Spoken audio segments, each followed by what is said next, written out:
All right, looks like we've got pretty much everyone in. Good morning, everyone. My name is Tracy Nyer, and I'm with the Virginia SBDC Network. For those of you that are not familiar with our organization, the Virginia Small Business Development Center is a partnership program between the U.S. Small Business Administration, George Mason University, and local host institutions throughout Virginia. With 27 locations across the Commonwealth, we provide training and technical assistance to small businesses in their local communities. Our one-on-one consulting services are available at no charge. Today's webinar, Attracting, Retaining, and Reskilling Talent, is presented by the Alexandria SBDC, one of our 27 offices. Be sure to check out our next webinars on our website, virginiasbdc.org, for additional offerings. We are recording today's presentation and it'll be posted on our website, virginiasbdc.org. Due to the large number of participants, everyone's microphone is muted, but if you have questions during the presentation, you can type those into the Q&A window. And we have also enabled the live transcript function, which you can show or hide via your meeting controls. And now it's my pleasure to introduce today's presenter. Patricia Frame is an experienced management consultant, speaker, and author on human capital issues. A U.S. Air Force veteran and Wharton MBA, she began her civilian career at A.T. Kearney and General Electric. She later worked for several private and public mid-sized high-tech companies to enhance organization capacity through more effective human resource management. Petra founded Strategies for Human Resources, SHR, in 1993 as a consulting firm specializing in meeting the human resources needs of small to medium-sized organizations. She's been consistently focused on helping clients thrive. She's known for her ability to address organizational issues rapidly and for creating effective human resource management practices to support client goals without excess administrivia. She's been a consultant for the Alexandria SBDC on HR issues for over a decade and was the 2016 Virginia SBDC Veteran Small Business Owner of the Year. Please join me in welcoming our presenter for today's session, Petra Frame. Thank you. Welcome, everyone. Hiring is a terribly difficult problem for most organizations, especially small businesses where it's tough, it's time consuming. In many cases, you don't do it very often, so you're reinventing the wheel way too many of those times. Retaining talent and reskilling people when you need to pivot are also big issues in terms of effective management of your employees. And we're going to talk about all of those today. My goal is to help you understand easy, effective ways to deal with these challenges. So my first question is, why would anyone want to work for you? This is a vital question before you even think about hiring or before you can hope to retain people. And I'd like you to take a minute and think about what was your first thought when I asked that question. And next, how would your employees answer that question? How you manifest your values in your culture, in daily activities, are important to hiring in terms of selling people on why to work for you, and in terms of evaluating the applicants you do have. What you do in terms of employees on a daily basis is also vital in terms of your efforts to retrain the right people, the top quality people you need to retain. Now, we've all heard about the Great Resignation. And in June of this year, the national average was a 2.7% quit rate. That quit rate is actually not much higher than it was in 2019 before the pandemic. It is significantly lower in highly vaccinated areas of the country and significantly higher in those areas that are not highly vaccinated. And of course, it is tied to your business. So, for example, restaurants overall are at a 5.7 quit rate. This means that they are turning people over at a rate of roughly 147% a year. Pretty killer, both in terms of customer service and in terms of costs. And that's why we're going to focus on these items today. So before you can attract people and get right in there and start hiring, an important issue is to really consider defining your process. Build it before you need it, basically. And then you will have a process that, one, you can follow each time, two, you can update if you need to after you've hired, but it'll give you a way to be comfortable that you are doing things that you need to do in the order you need to do them. And your questions are, who does what? Now, if you're a really small business, as many of my clients are in the less than 15 or 16 employees, then you're going to think, Patra, there's nobody but me to be the who that does the what. And that is to many extents true, but you still can get help from other members of your staff who could pick up some aspect, perhaps the peer interviewing process once you teach them how to do it, and from your vendors. So if you are hiring an accounting clerk, for example, your CPA can help you with that, and it's well worth the effort to do something like that. So first you're deciding who does what. Then you're going to look at how you will find candidates. Where will you do that? Who will you use? And once you have the candidates, what will you evaluate? Job requirements being the obvious ones, but also how they fit and, better yet, add to your culture, and how you will handle that evaluation. When we look at this, we're really thinking about all the things that you have to make clear. In actively hiring someone, you need to start with being very clear yourself. Why do you need this person? What do you need in terms of, is it a full-time position, a part-time position, seasonal, temporary, whatever? And defining your expectations. Once you have this person, what are they going to contribute to your organization? And what are the minimum requirements that are necessary for that person to have in order to achieve the goals you have for that position? This is a really common area of failure.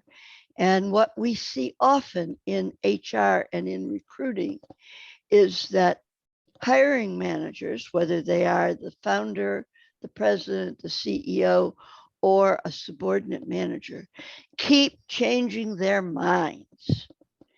And they keep adding things because, oh, I like this person and they had X, so I'm going to add X to my list. And soon enough, you have a mishmash and you can't hire effectively at all.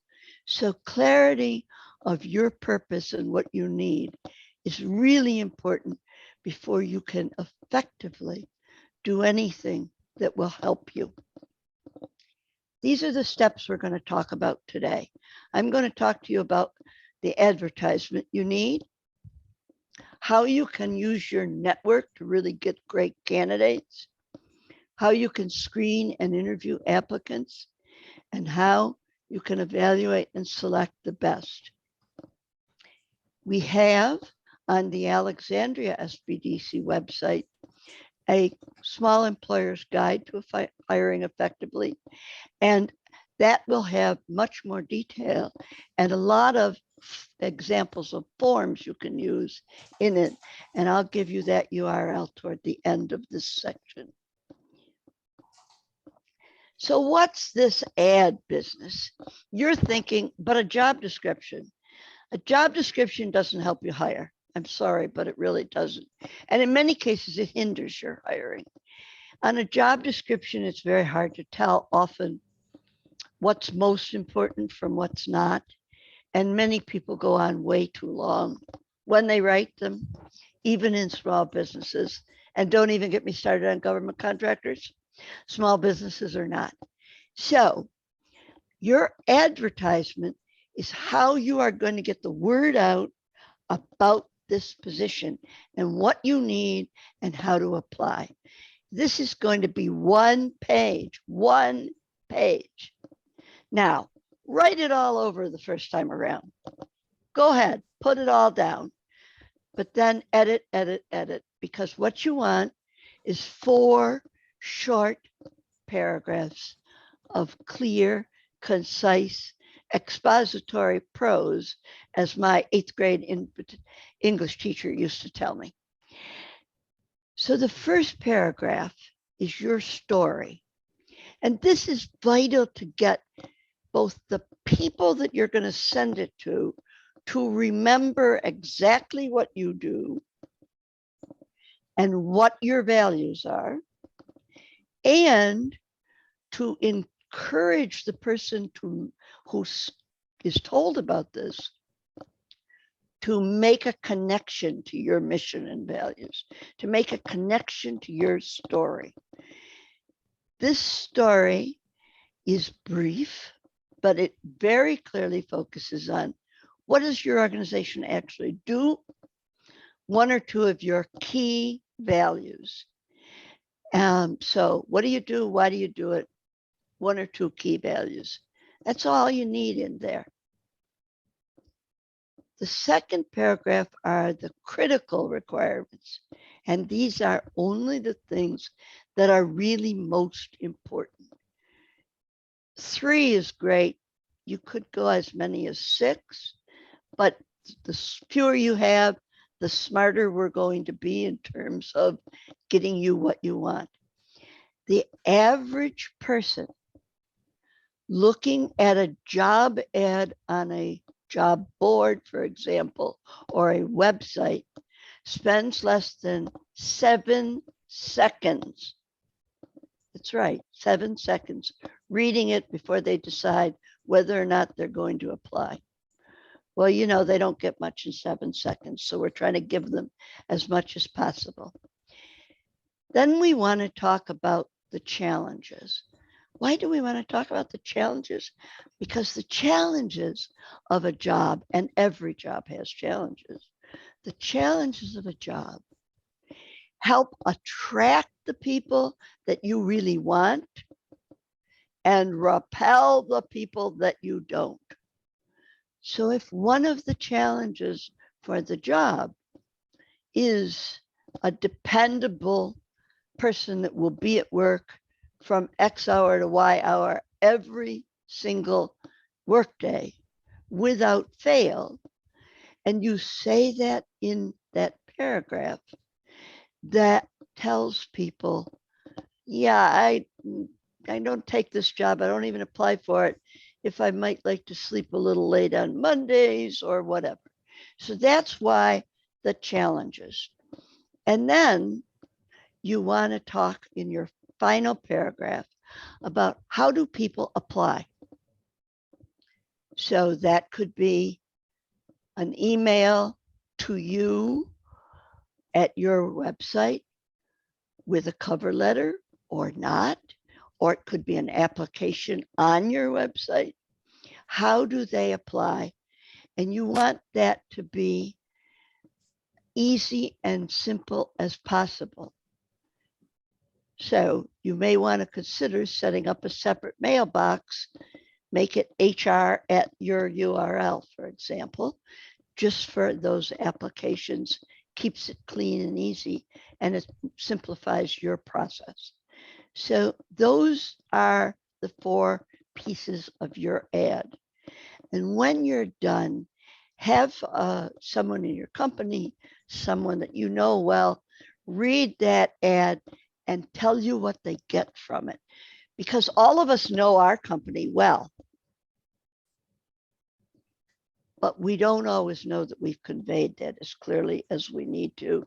And this ad is critical to your hiring process. And what you're going to do with this ad is you are not generally going to put it up on a big job board. For most small businesses, the use of places, whether it's Craigslist, Indeed, LinkedIn, whatever, actually creates more problems than it solves. That way of doing things tends to result in a lot of unqualified applicants. Remember what I said about the 7 seconds? You get a lot of those people, they just see it, they hit apply, and the system does the rest for them if that they're in. It's too easy, and they apply for a lot of things, whether or not they're right for you, whether or not they're right for this job. So you want to be sure that you look seriously at what ways work best for you. And my answer to that is you want great referrals.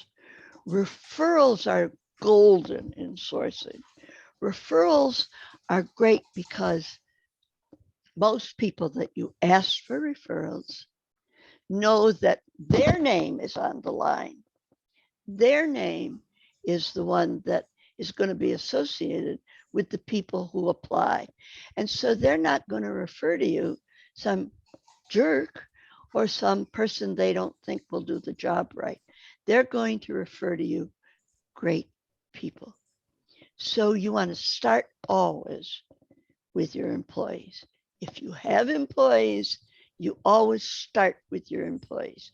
They get the first copy of this ad, every employee, and you ask them to have their referrals come through them to you.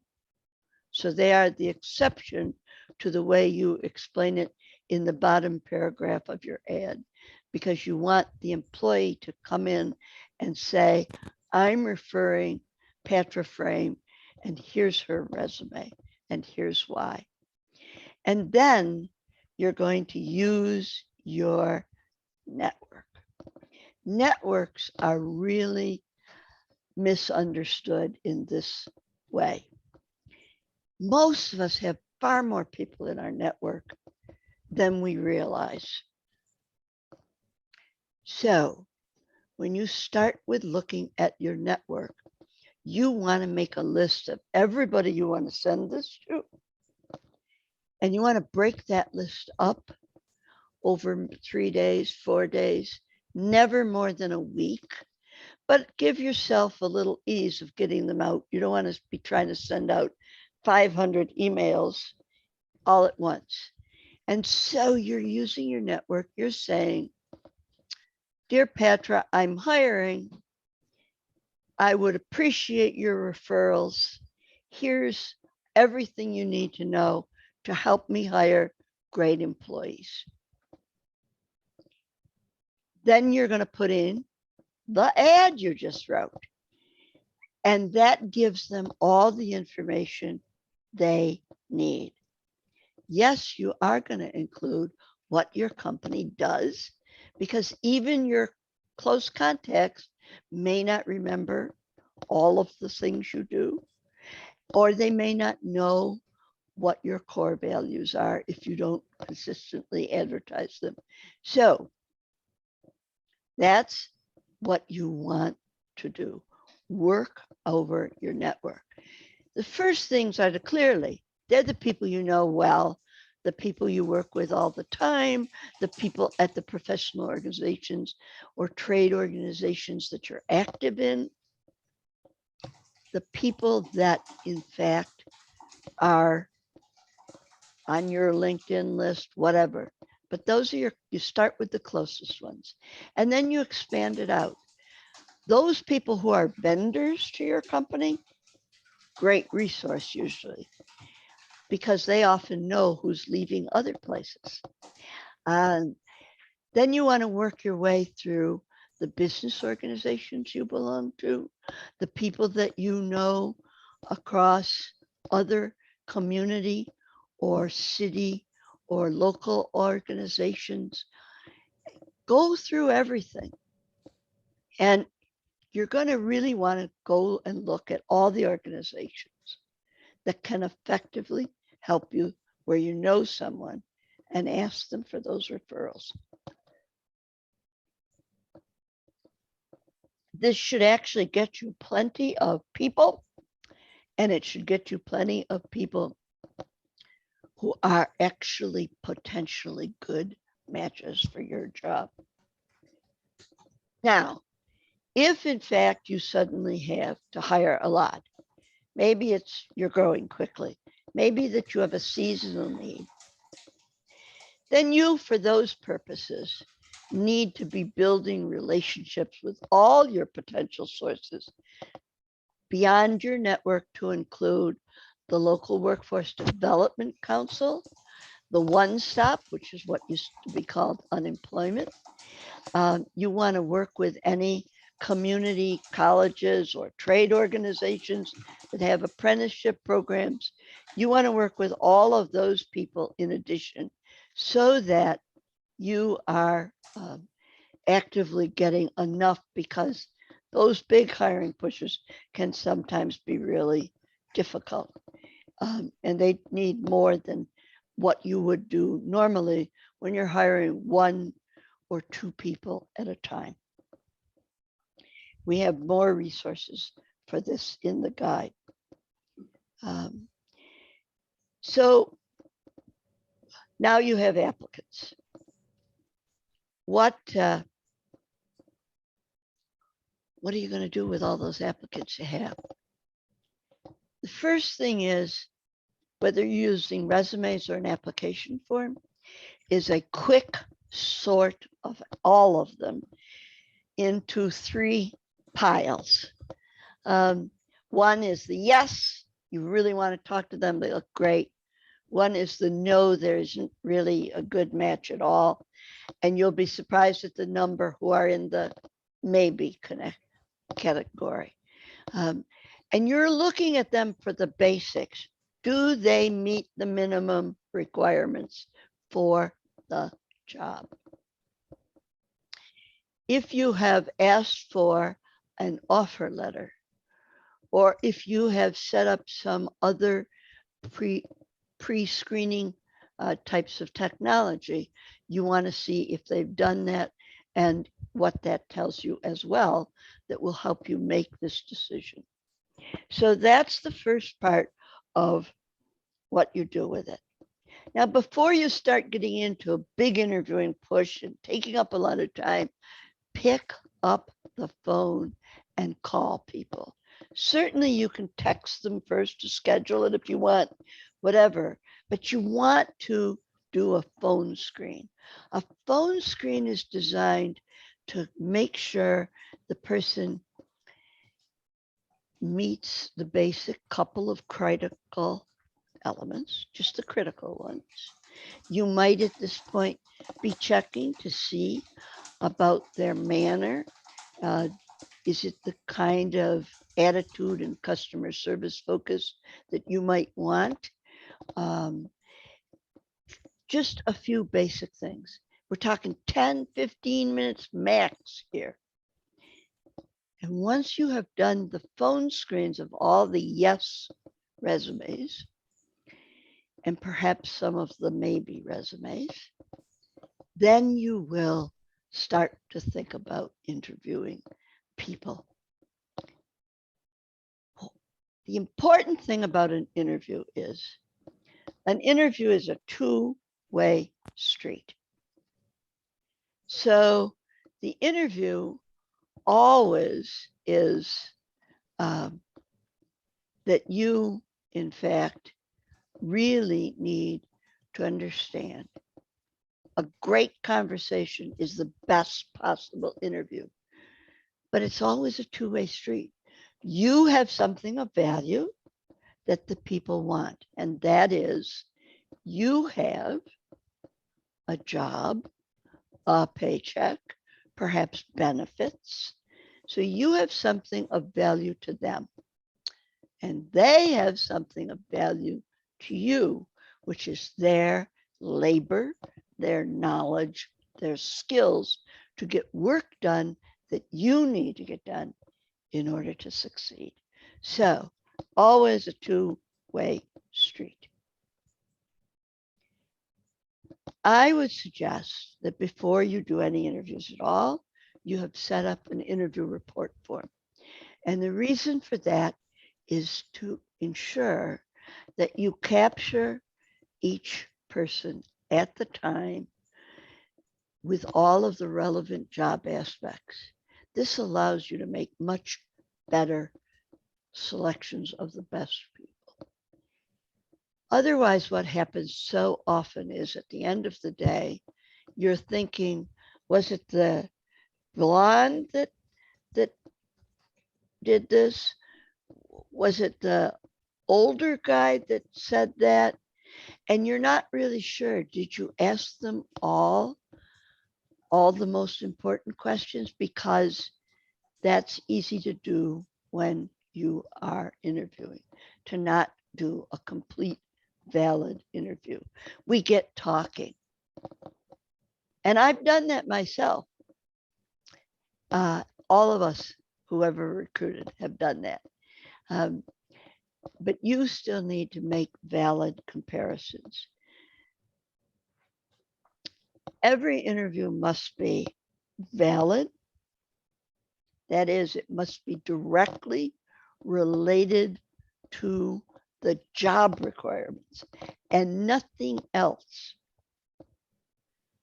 So, for example, if you have a job that requires travel, regular travel, when we travel again, if you have a job like that, the questions to ask are, this job will require 20% overnight travel, or regular travel 4 days a week, but you'll be home at night, or whatever that is. Not, as is too common, the question that gets asked of women, which is, will you be able to travel? Will your family let you? Will your husband let you? Not the question that gets asked of young people, are you afraid to travel alone? Or any of those things. Ask the question about the travel. That's validity. The second thing is that the interview needs to be reliable. Reliable is that your questions are seeking the same types of information from all the people you talk to. That doesn't mean you have to ask the exact same question. It does mean that you need to ask questions on the very same topics. And finally, it needs to be seen as fair. Some of you may be old enough to remember when many questions were asked that were stress questions, trying to put the applicant in a bad position to see how they would react. Totally invalid, not at all reliable, and worst of all, they appear unfair to the applicant, and you hurt your chances when it appears unfair. One of the best kinds of questions that you can ask are what are called behaviorally based questions.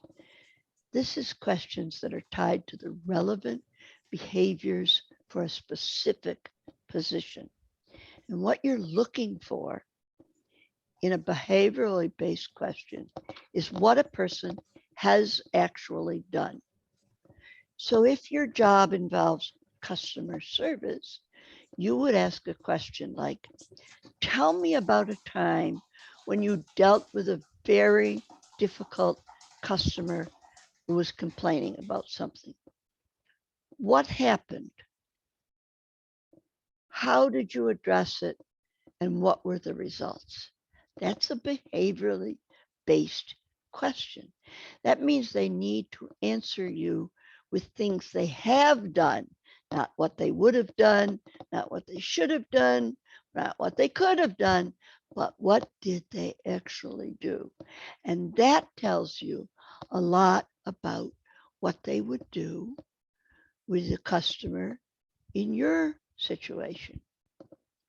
So you come up with behaviorally based questions for relevant behaviors across the board of what each specific job needs. Again, there's some more examples of this that we can give you in the guide. In addition to behaviorally based questions, some of you may be interviewing younger people with limited job experience or people who've been out of the job world for a while. And for those people, you might also want to ask what are called strengths-based questions. These are questions designed to see, do the people have the strengths that are important in your job? So you might ask a high school student who might be a summer worker for you about their favorite classes and what they've learned and why and how those are their favorite classes to see, is there a pattern?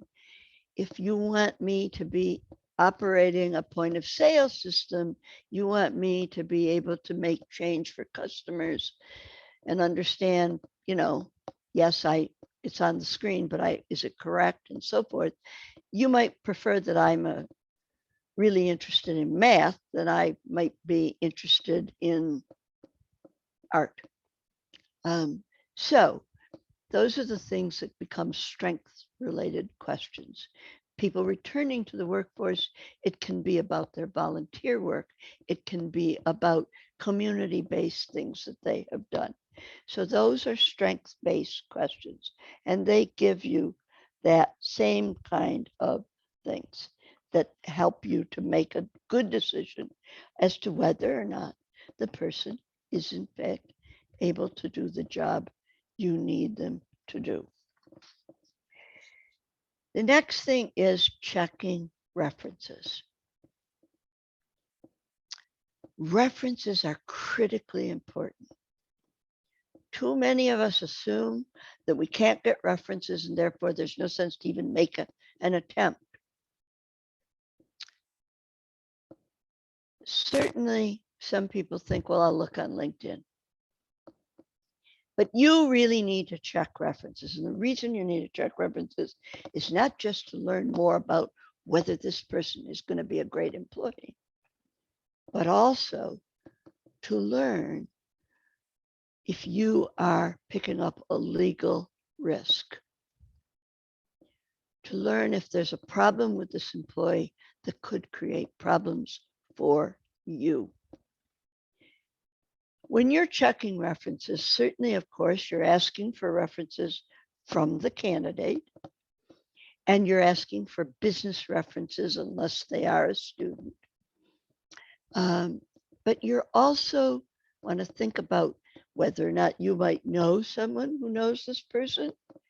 Most of us work in a much smaller world than we realize, and you can talk to them. You may want to suggest to a reference that's uncomfortable talking to you at work that you would be willing to call them at home in the evening, on the weekend. Whatever you want to do that gets you some good reference information. When you start talking to them, again, a checklist. First, a little bit about your company and your values and what the job actually is. Not just the title, but what the job really does. Because titles mean different things in different companies. So you want to be specific, and that you want them to know that so that they can give you good context for their answers. And you want to ask them questions that are related to the critical elements of the job. So this might be specific skills, it might be specific experiences.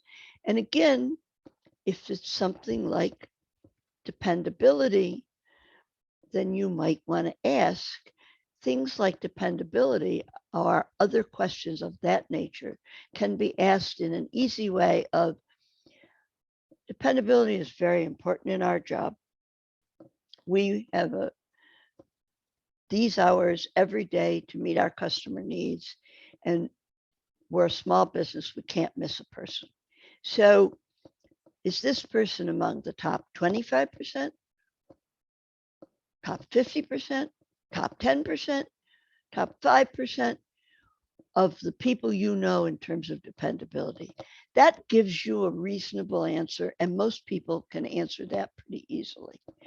So that's the way to answer questions that aren't about specific skills or experiences. And I have to tell you that you are not always going to get good references.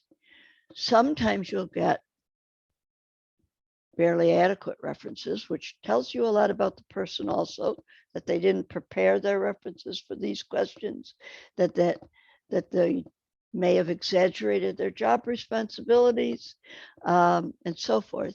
And sometimes you'll get negative information. You would be surprised how many people will tell you that they would not hire this person again. And sometimes a little bit about why. The bigger the company, the tighter they tend to be about references, but you still can get around much of that, and you can get those references. I think, as you can tell, they're very important. Now you've got all this information. You've got the application form, the resume, any materials you may have asked for along the way, and there are lots of them. Any tests you may have given for the position, and you need to make a selection. How do you do that? Well, first, remember I had talked about an interview report form, and that was where you put the criteria in the first place. So you should have that pre-established criteria to grade people against that you've done already on the interview report form. You want to review all the information you have gathered. That would include the reference checks.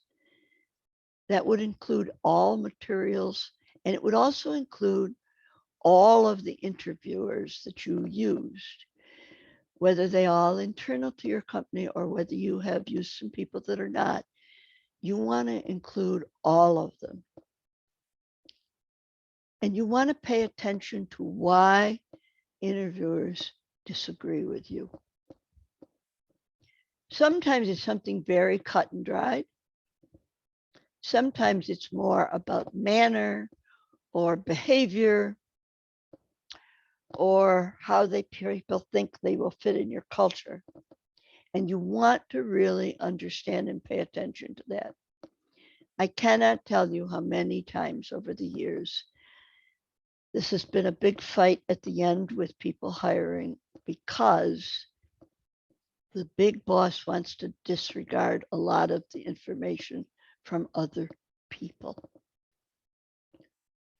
And in the really bad case that I know of, the founder of the company disregarded the opinion of the several staff that have been asked to interview the person as well, all of whom had some real qualms about the candidate.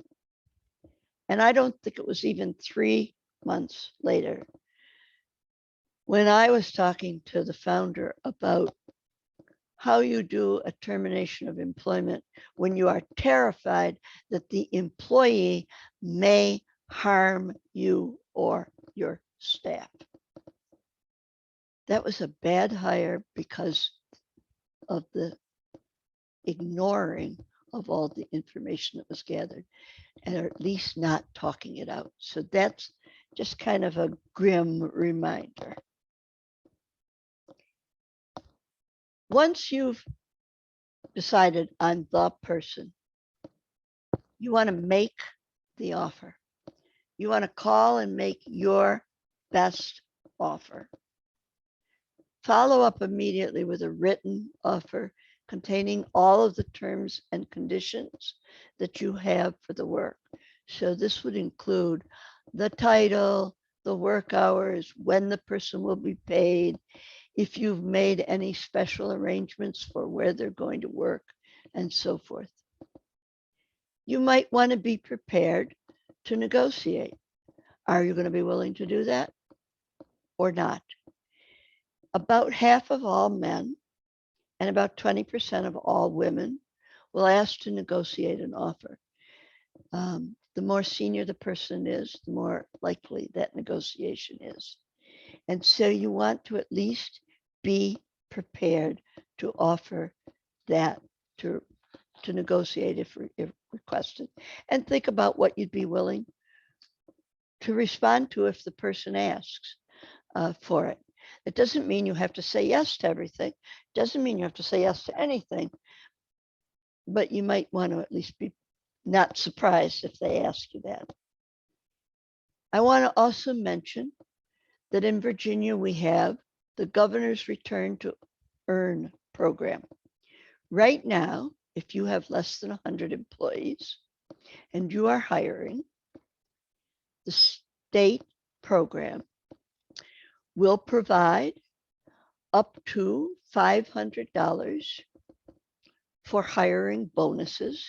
You have to provide at least as much, if not more,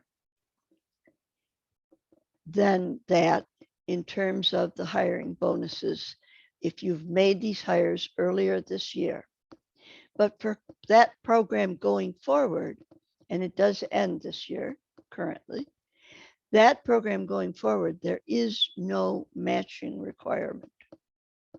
So that's a change for many of you who may have known about the program.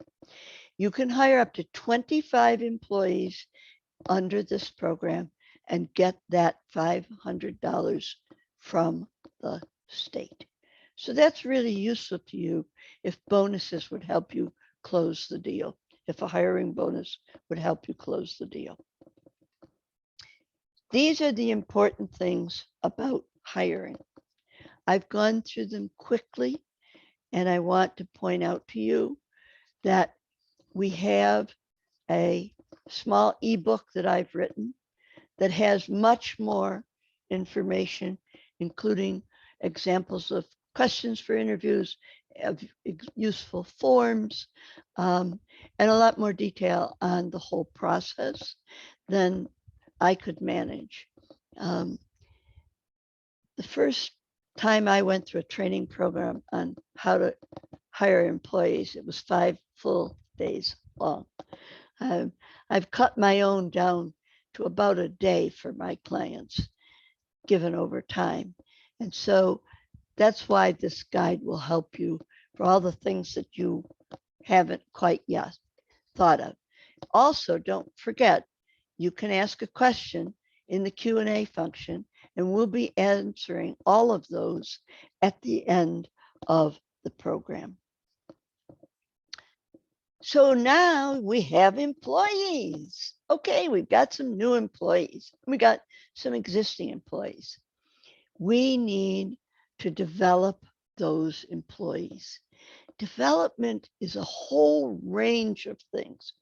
Development includes not only things that you can do on the cheap in the company, but also things that the employees can do on their own, things that you might wish to actually, because you really need these skills or knowledge, you may want to actually be willing to pay for them to go to a course or something.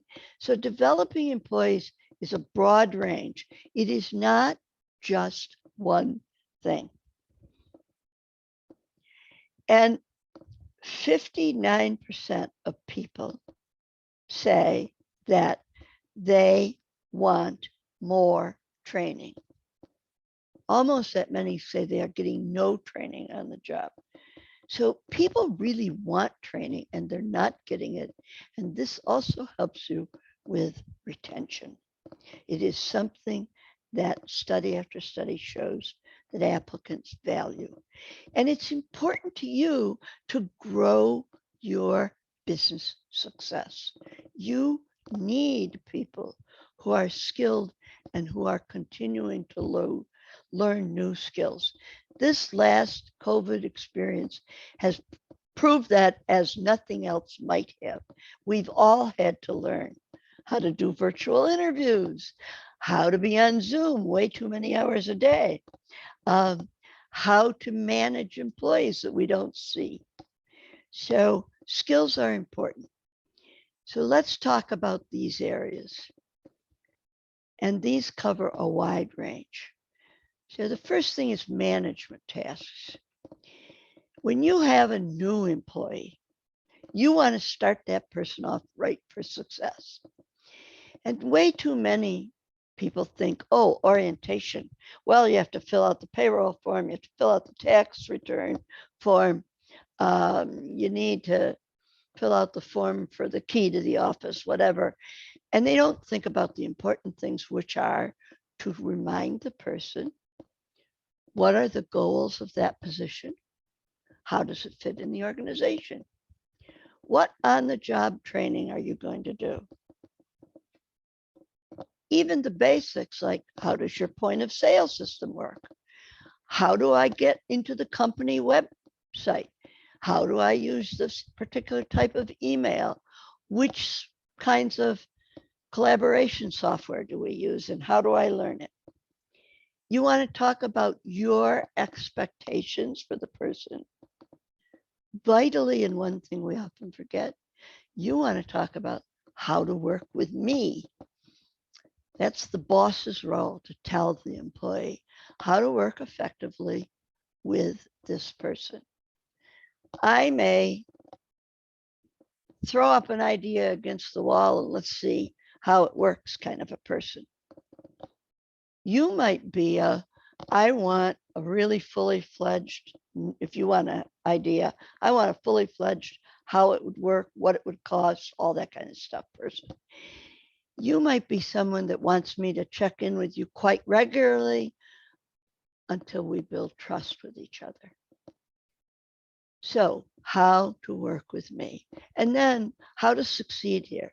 What is your culture and what are your values that are important for this person to demonstrate they understand in their daily actions so that they can grow, succeed, and stay with you. The second part of developing employees is developing the management. That's you and any managers or supervisors that you have. Because all of you need to know and understand how to set clear, realistic expectations, how to maintain consistent communications of what's going on, of how you're changing or not changing tasks and so forth, and how to coach people to grow and develop skills. There's a ton of ways you can do this. There are books, there are online courses, there are a ton of ways that you can do this. A mentor may be a great way for you to get some help yourself. It may be a great way for you to help manage some of your more junior supervisors, to show them the way if you already have good skills. I will say almost all of us think we're better managers than we are, including me. Then there is training and development. And to do training and development effectively, you need to know, what does the employee know? What do they already know? You might be surprised at how many things the employee knows that you don't have an idea that they know. So you want to know, what does the employee know? What are they interested in learning? And how does that match to your company's needs? You want to look at all of these things, and you want to consider whether or not you should have a training and development goal as part of your regular performance management process. Companies that do this, that set up simple goals that the employee has for every quarter, every 6 months, whatever it might be. The employee knows, the employee's agreed to it, has come up with it in many cases because it's something that they're interested in learning. And you've come up with a plan for how they will learn it. Then you want to talk about and decide in your planning process, in your organization, what are your current and future needs? What do you need to know to keep the company, the organization, on the right track? What do you need to know if you need to make a pivot or add a new product or service? Which employees have knowledge that might be useful? Whether it's partial knowledge or full knowledge, which employees already have that knowledge? And how will you achieve increased skills?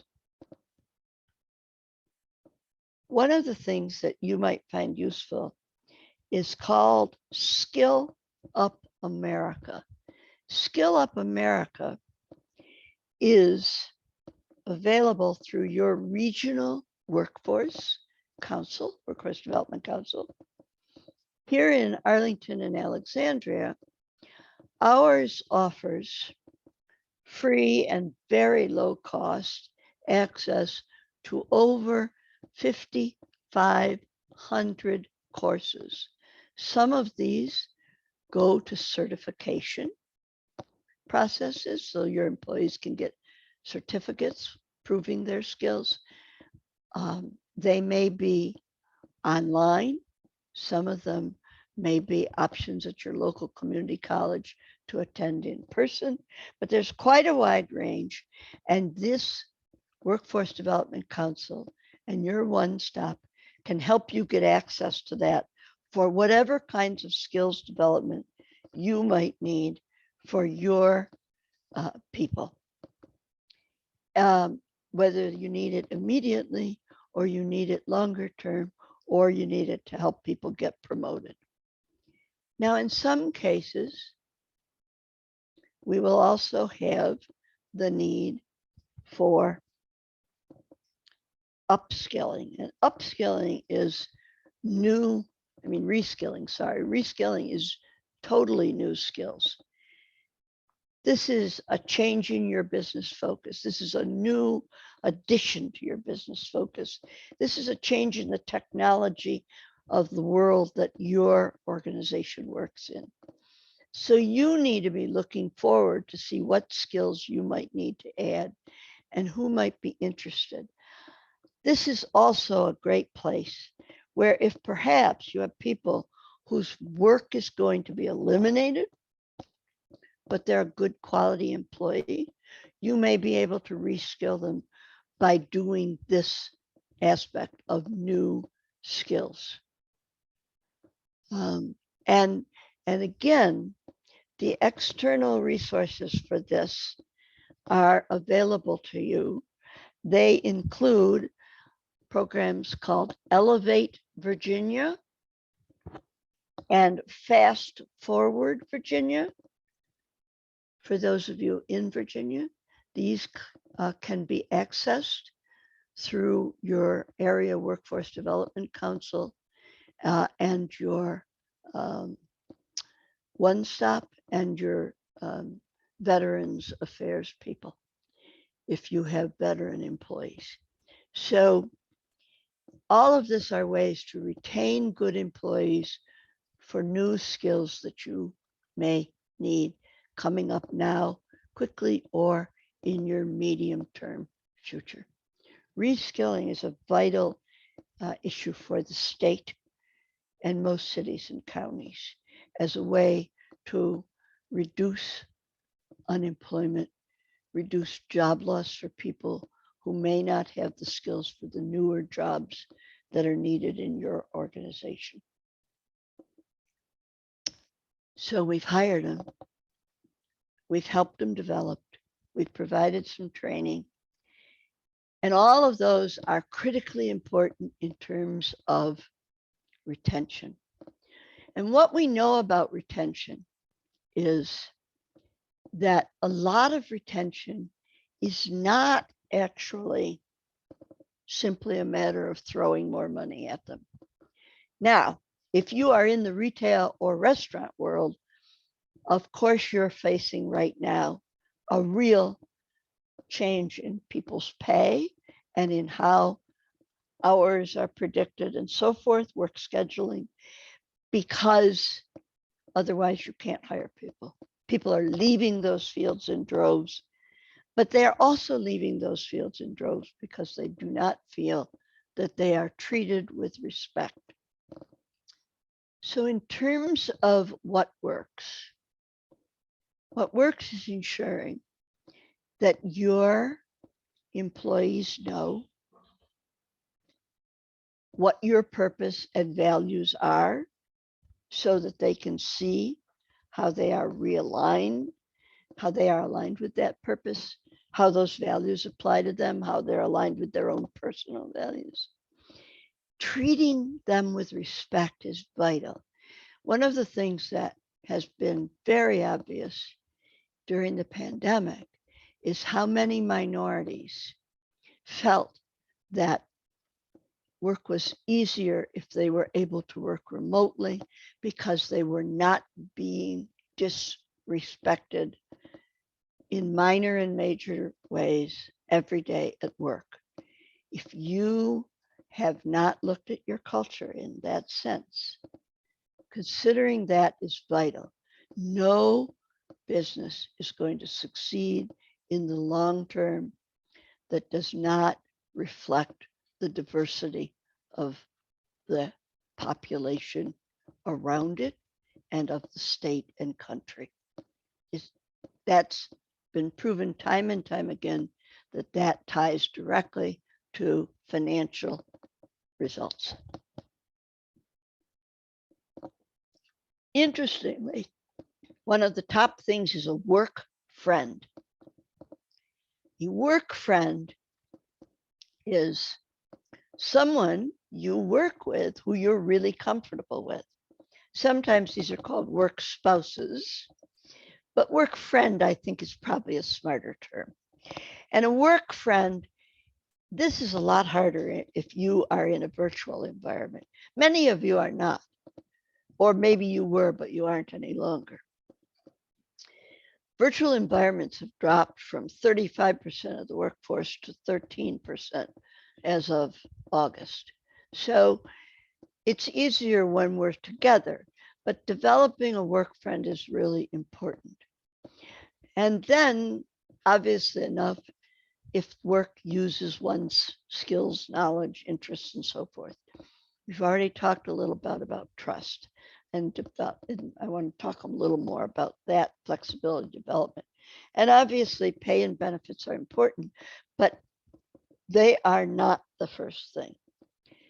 So now I have you feeling like, Patra, you're killing me with all these things. I can't possibly do this all. Yes, you can. Part of it is a matter of thinking about what is important to your business, how you can succeed, and realigning yourself from the administrivia of the daily rush to the things that will grow and develop your business. And that's hiring top quality people, developing them so they can do the job that you need now and for the future, and retaining them. Retention also cuts your costs dramatically. There's a famous Harvard Business School study about Walmart and Costco. Walmart made the decision early on to treat people as kind of just another cost of doing business and as interchangeable units. So they hired them and let them go and let them quit and just boom, boom, boom. Didn't pay them as much, didn't really care if they stayed a long period of time. Costco started on the idea that they would pay people well and train and develop them so that people stayed with them. As a result, Costco's costs of doing business And you all know that in most organizations, labor is a big cost.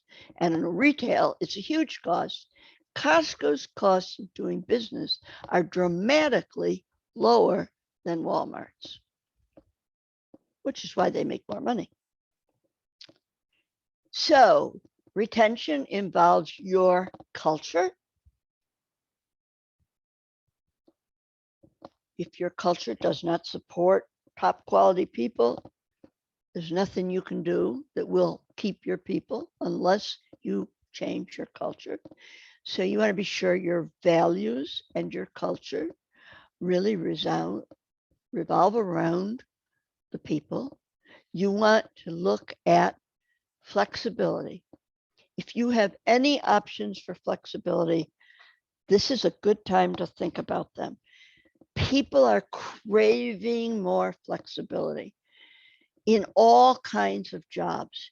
Not every job has much flexibility, but the more you can build in to your jobs, whether it is time flexibility, whether it is location flexibility, whether it is a hybrid system that allows some changes on one side or the other, whatever it is that you can do to add flexibility to any jobs you have, that will help you in terms of retention.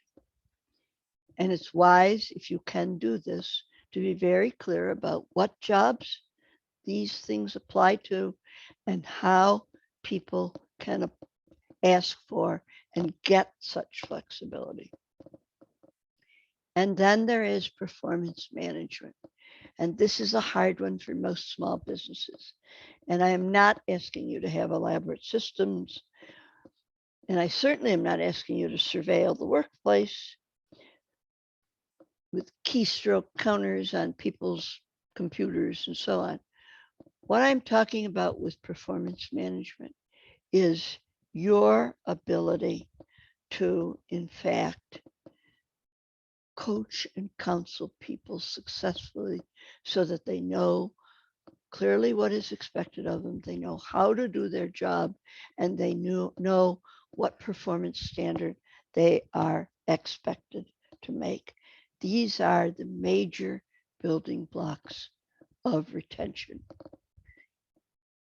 Again, these building blocks are important in any way that you can give them to people. And you need easy processes. We're going to go into questions and answers now. Let me start by reminding you, your local small business development center has great resources to help you. I know I volunteer with the one in Alexandria. There are people there who can help you and can point the way to other resources. The small employer guide, again, that guide to hiring effectively is on alexandriasbdc.org under resources and then under human resources, HR. Your area workforce development councils for its training services, also for more information about the Return to Earn bonus program.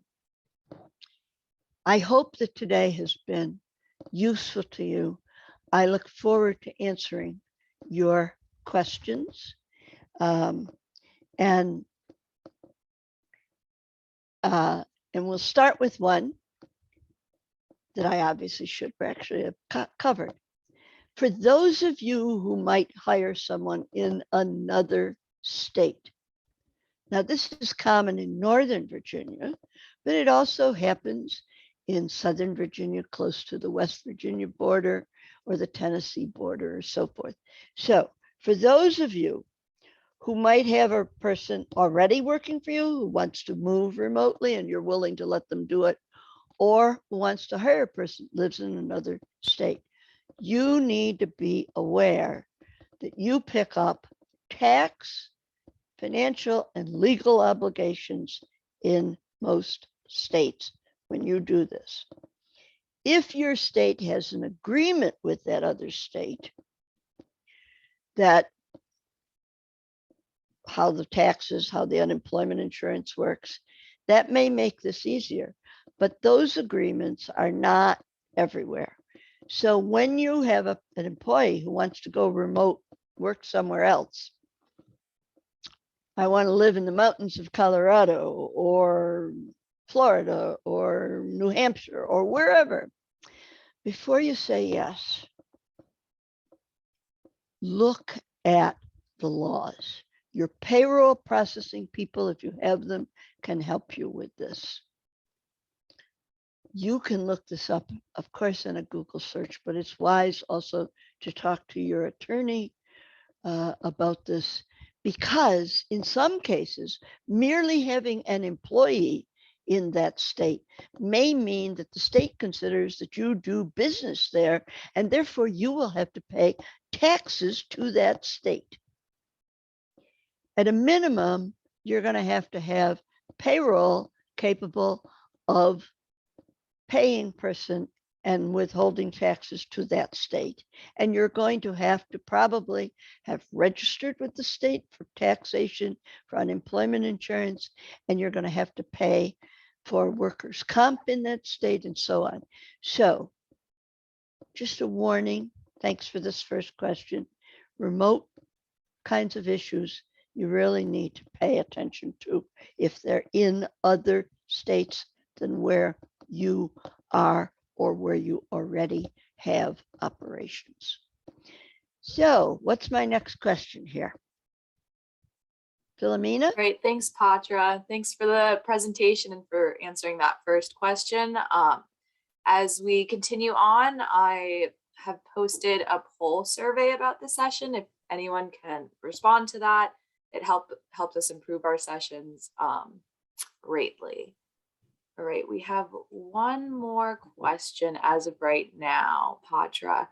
It's about references. The person asked, don't the references usually answer the best in favor of their friends? How can we identify if the reference interviewed is biased or not? Okay, so the first thing is you are asking for references of past bosses. Clearly in someone hiring someone right out of school that does not have work experience, or part-time, summer employees without work experience, you may want to ask a teacher or two. But generally you want a past supervisor or a past boss is who you're going to go for references. You don't want me slinging in my best friends. You want to know that this is person X who worked in company Y, and you're going to ask them. You see this in the reference checking form in the guide. If you use that, you're going to ask them what role they know the person in, how long they've known them, so that you know this is a boss, this is a project team leader, this is someone that they've worked with closely in another operation. But you're going to know the business relationship as part of what you're asking. And you want to, obviously enough, anybody with a brain in their head is not going to give you a reference that's bad. But that does not mean the reference cannot be helpful to you. And it's also why I suggested you may want to think about whether you already know people who will know this candidate so you can talk to them. I get calls regularly for people I've worked with in the past, even though it's been a while. But they're people who know me and know that I worked with this person, and so they call me. You can do the same thing. And yes, that is legal. I've had people ask that in the past. So you want to go with their references first. You may have to ask them for extra references if you're having real trouble getting in touch with somebody in a timely manner, or if a reference is absolutely adamant that they can't answer anything and that all they can tell you is, yes, the person worked here and what the dates are and what the title of their job was. Although that's why you can ask them to call it home. Often that gets around that concern for people. But you're going to talk to the references and you're going to tell them about the job and about what you need to know from them so that they have context and so that you can hear in their answers things that are directly relevant to your work. And you get that best from past bosses. Got some more? There was one in the chat. Just reading over a few. Someone asked about the name of the $500 sign-on program. The person got the Yes. answer, but I just think another saying it again would be great. Okay.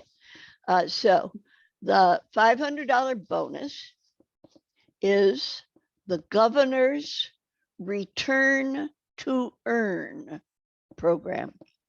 And if you Google Virginia plus governor's return to earn, you'll get that directly. You also can get information about that from your local workforce development center and your local one-stop. Both of those have employer representatives that you can contact and that will give you this information. Thank you. Okay, we have another question just came in. Someone asked, what are any key differences regarding managing retention if you have a significant number of virtual employees? What are the different needs this person needs to manage when compared to those in the office? Important question in this day and age. It is much harder to keep virtual employees tied into the organization as effectively as people who are in the office. Part of that goes back to, for example, the work friend. Part of that has to do with the informal networks that develop in an office when you're seeing each other regularly. So with people that are remote, the things you need to be clear about is to retain them, is that you need to be clear with them how to work effectively together. How do they want to work with you? How do you want to work with them? You need to be very clear with them about putting in guardrails. By guardrails, what I mean is most people who are working remotely are working more hours. The average is 10% than they were working when they worked in an office. And many of them are feeling that stress even more so because, of course, many of the women are dealing with children and school difficulties more often than the men are, although men do some of that too. Many of them are dealing with all the competing issues of being at home. Whereas previously, a lot of remote workers worked in other locations, whether it was a coffee shop or a local co-working session. This means you need more guide rails to say, I'm not sending you emails at midnight. I'm not expecting you to be on a webinar every damn day at 8 a.m. You're not wasting time on meetings that are online. When you have an online meeting, it's got an agenda in advance. It's clearly organized. It's got a time limit. Shorter is always better. But to make up for that, you're talking to them individually regularly. Some of that certainly can be done by text and email, but the best part is done human to human on the phone. I would say, skip another Zoom meeting, just call them up and talk to them. But you need to be very clearly communicating your expectations, and you need to be very clearly asking them what they need. And a little human chit chat is a wise thing as well. Thank you. That was an important question. I think very timely right now. The last question we have as of right now is, what are your suggestions for a business that's starting from scratch? So a business that's starting from scratch is great fun and a lot of really hard work. When you start out, you do everything because you have to. If you're going to think about people in the beginning, it's wise to think about how many things can you have other people do who are not employees. So you might hire temporary people. You might hire a consultant to do, say, help you with marketing, or you might hire you might hire an accounting firm that takes care of most of your accounting, and a bookkeeper that comes in and cleans up your books once a month for a couple of hours. You want to do that because you want to keep these costs under control, and you want to only buy the services you absolutely must buy. You then want, as you know that you really need to add people, you want to be sure that in hiring people, you hire not only people with specific skills that you need, but you hire people who can thrive in an organization that does not have a lot of defined policies and procedures, people who can do more than one thing.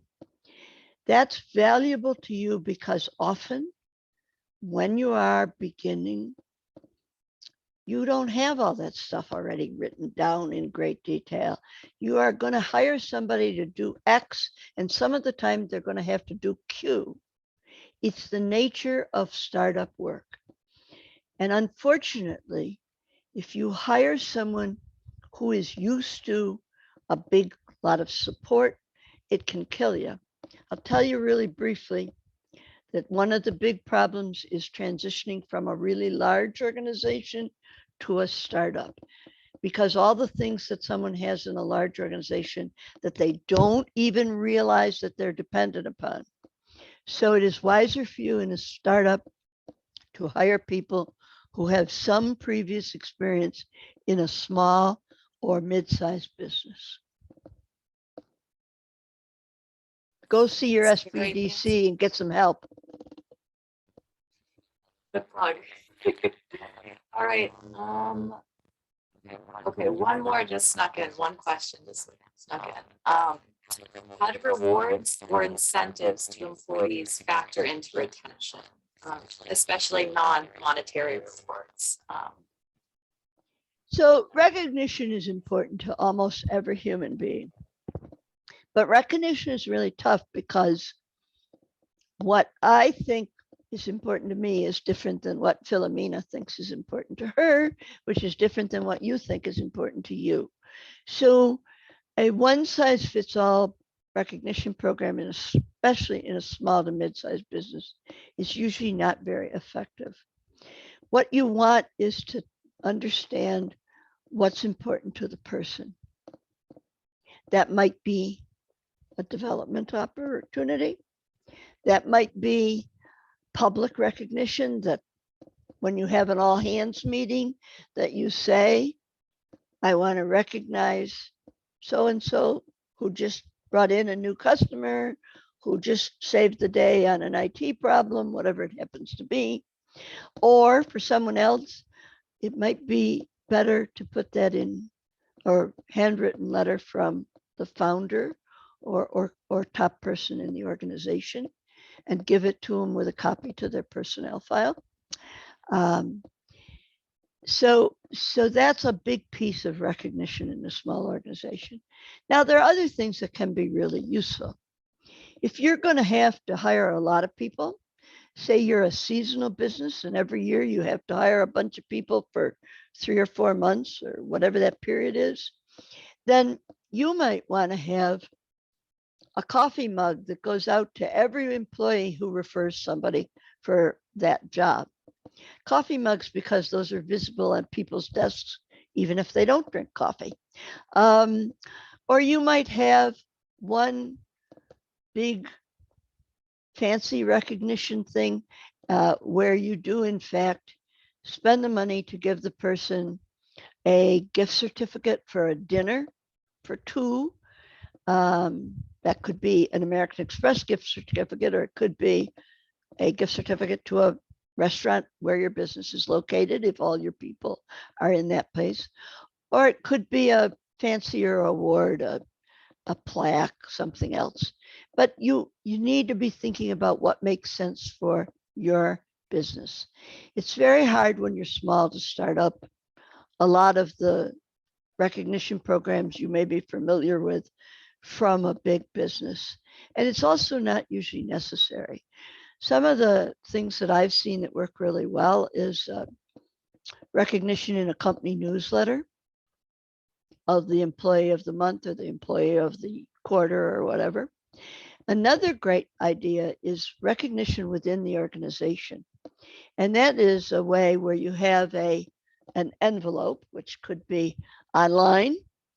So you can do virtual as well as in person. An envelope for each employee, and every other employee can tuck something in the envelope. So I might tuck something in Philomena's envelope that says, boy, that was a great job you did helping me do the seminar on Thursday. And you do that, once in a while. Once every 6 months is fine, not all the time, but often enough. And then every person gets their envelope at the end.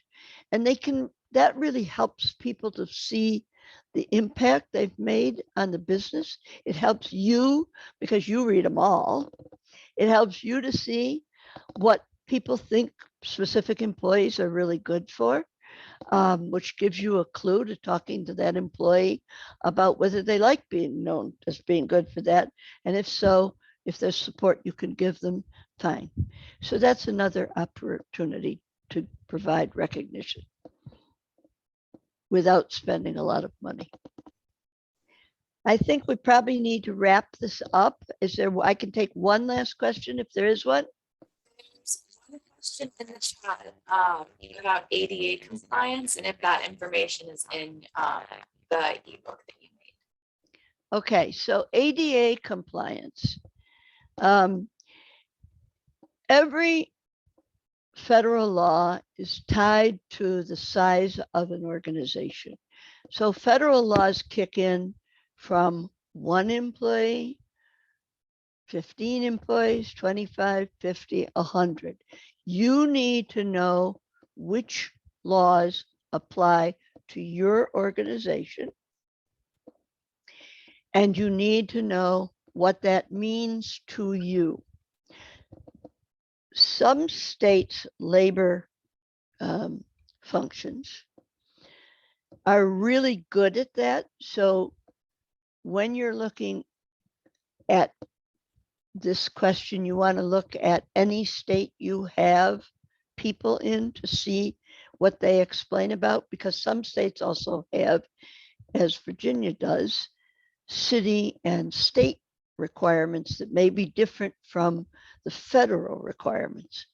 And once a law applies to you, you really need to understand what that actually means in terms of what, if any, work you have to do, and how do you, in fact, comply in terms of, do you have reporting that is required? Do you have to train your people? Is that a requirement? I don't want to go to only one law. I want you to understand that there are a real range of these, and you need the basics of all of them. Now, I'm not saying this is easy. You may want to talk to an employment attorney about this. You may want to talk to a human resource consultant about this. You certainly want to talk to your small business development center about this, because they will have some information about the basic ones when you start and as you grow. But it's important to you to know the ones that actually apply to your business at every stage. And then you can look at the easy ways to do that. So when you look at disability law, for example, There's a wonderful resource that provides lots of helpful information that is free, that is sponsored by the feds, on how you can make accommodations if you need to make accommodations, for example. And so there's a lot of different resources available to you, but you need to know the basics first of which ones apply to you.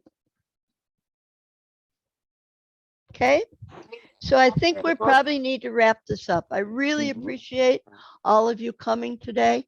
I hope you found it useful. I know I crammed a lot in a short time. That's one of the reasons why I've talked about that guide so many times. I hope you will download it from Alexandria, sbdc.org, resources under HR. Thank you for this. I hope you will also complete the poll for the assessment and appreciate all that. Philomena, anything else we need to tell people? Yes, thank you everyone for attending today's session. As a reminder, in the next few days, you all will receive an email with a link to the recording, as well as a copy of the slides that Patra went over today. If you would like to sign up for any upcoming webinars or access recorded webinars, please visit virginiasbdc.org/training. And I hope you all have a great rest of your day. Thanks, everybody.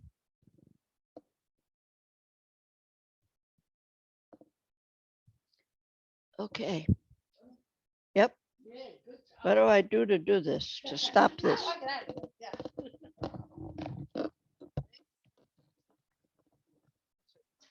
think you hit escape maybe.